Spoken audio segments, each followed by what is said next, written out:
Hello, good morning. Before that, let me introduce myself. Hi guys, my name is Luthfiah Husaini. I'm from class 2C.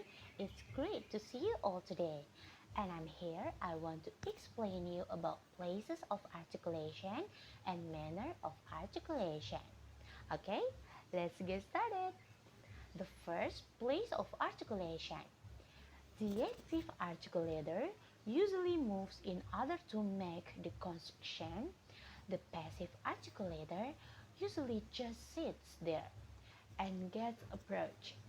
A sound's place of articulation is usually named by using the Latin adjective for the active articulator, ending with an O, followed by the Latin adjective for the passive articulator.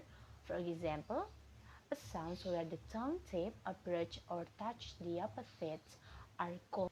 Okay, these are kind names for the places of articulation used in English. Now, the first is bilabial. The articulators are the two lips. We could say that the lower lips is the active articulator and the upper lip the passive articulator.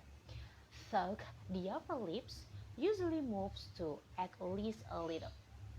English bilabial sounds include p, p, and m. Look, p, p, m, like that. Do you understand? Now, next, the second is labiodental. The lower lips is the active articulator and the upper teeth are the passive articulator. This and this. English, these sounds include F and V. F, V. The third is dental. Dental sounds involve the upper teeth as the passive articulator, and the active articulator may be either the tongue tip or usually the tongue blade. The fourth is alveolar. Alveolar sounds involve the alveolar ridge as the passive articulator. The active articulator may be either the tongue blade or usually the tongue tip. The extra symbols can be used if its matter which include t, d, n, s, z, like that. And the fifth is postalveolar.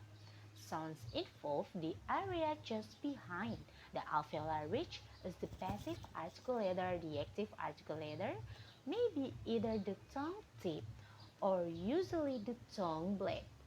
Diacritic symbols can be used if it matters, which English postalveolars include is and is.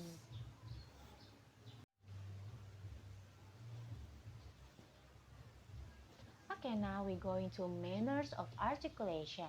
The manner of articulation is the way the eye stream is affected as it flows from the lungs and out the nose and mouth. The first is nasal. Nasal consonants are created when you completely block airflow through your mouth and lets the air pass through your nose. And the second one is stop. Like nasal consonant, stop consonant occur when the vocal tract is closed by completely, but for stop the airflow is not redirected through the nose. The example is p, and the example burst or passage, and with b is back and cap. Now the third is fricative. While nasal and stop consonant involve a complete blockage, and the vocal tract fricative sounds involve only a partial blockage of the vocal tract so that air has through a narrow channel. Okay, that's all about place of articulation and manners of articulation. I hope this lesson. Saya harap materi ini bisa dipahami dengan baik dan bermanfaat untuk kita semua. Dan semoga jika teman-teman ada yang ingin ditanyakan, bisa bertanya secara langsung kepada saya. Saya Luthfiah Syauki. Terima kasih atas waktunya. Wassalamualaikum warahmatullahi wabarakatuh.